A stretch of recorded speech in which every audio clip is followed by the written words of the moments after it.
pueblo de Aruba está muito preocupado com a situação, para o que está o custo de vida.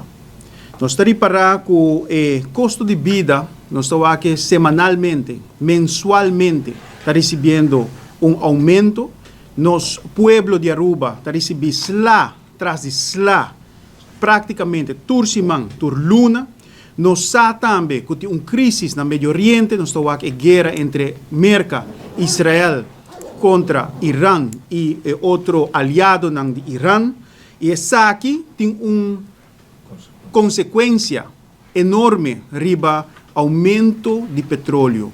Ayer me por seguir notícia e acaba petróleo a riba $100 e está pronosticar para chegar rond de $150 para barril.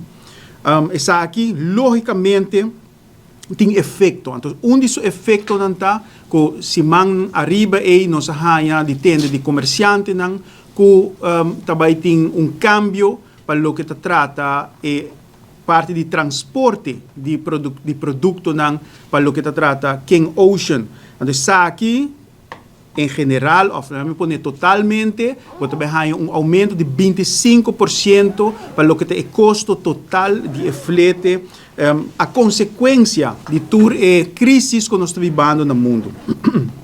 Pois o pueblo está seguindo viva de uma incertidumbre e nós estamos com St. Martin a reaccionar. Não me diz que um rato o país não está conformando o reino holandês, é seguro, é isla não, St. Martin a reaccionar, St. Martin a 13 ponto não para adiante, nós estamos também Corsou também a reaccionar, Corsou também a 13 ponto não para adiante, mas aqui na Aruba tem silêncio hermético.